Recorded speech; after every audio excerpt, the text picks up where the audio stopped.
Hello everyone, this is Cody Lee of BlackCatBooks.org, author of Eye of the Dragon and Rabbit Hole.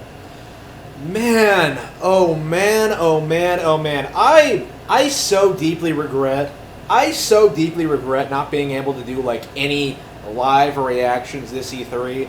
I was I was sort of preoccupied, you might say, with some other things going on in my life that were completely out of my control. But now that like I've sat down, reflected on it, or even back when I was watching it, right? Like back when I was like following E3, right? Back when I was following the event in question, it feels like the tides have changed, hasn't it?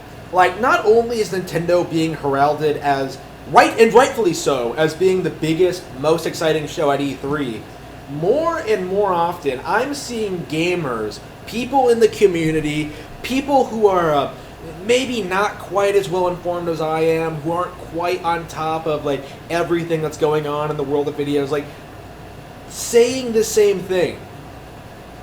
This E3 was complete dog shit, completely reprehensible, abhorrent dog shit. Everything that was not Nintendo was complete garbage. Like Babylon's Fall, the Devil May Cry, Final Fantasy, like, what else did they even show? Like, Starfield, I'm sure is fake as fuck. The entire event was a giant heaping turd of nothing. Like, a straight-up nothing burger. There was nothing there. If it wasn't for Nintendo coming in and saving E3 on I think it was the very last day, I have no doubts in my mind that this would have gone down as being one of the worst E3s of all time. And that's probably another topic for another video, like what can be considered the worst E3 of all time.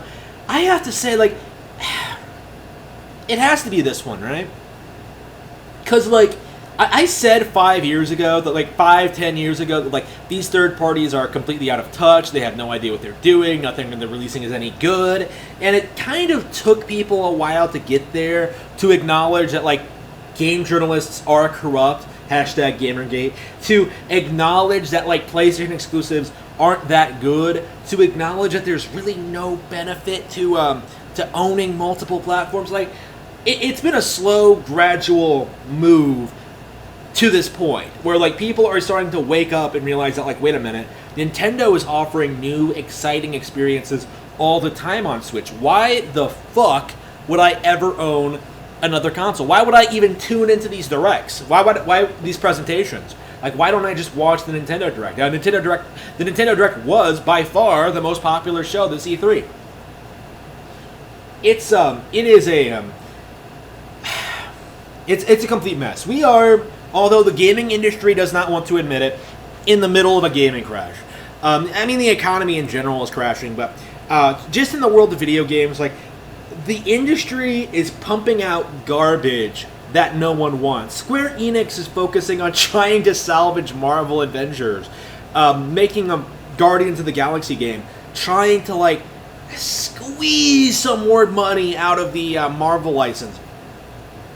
It's gonna fail. Like, you're going to see, like, companies, like, continue to push more and more microtransactions, more and more DLC, and people are going to stop supporting it. I think more and more gamers are going to see stuff like Babylon's Fall, right? See stuff like gas, see, like, see the microtransactions, like, see words, like, buzzwords, like, live game, like, and live service gameplay, and immediately just be like, nah, I'm not interested. No, fuck off with that shit. Like, gamers need, for lack of a better term, to rise up against the industry. You need to stop supporting bullshit. You need to stop supporting Xbox. You need to stop supporting PlayStation. You need to stop supporting these third-party developers. By any means necessary, just let them know that it's over, right? They're going to have to support on Nintendo. They're going to have to support Nintendo consoles exclusively if they want to thrive in the future. And I am very, very interested in seeing just where these companies are going to be 10 years from now. Like, we're going to see a lot of these companies bow out of the industry. I expect Sega to go at some point. I expect, like, Capcom to sort of, like, collapse among itself. Square Enix, I think Final Fantasy will be generally regarded as being a dead IP in 10 years from now.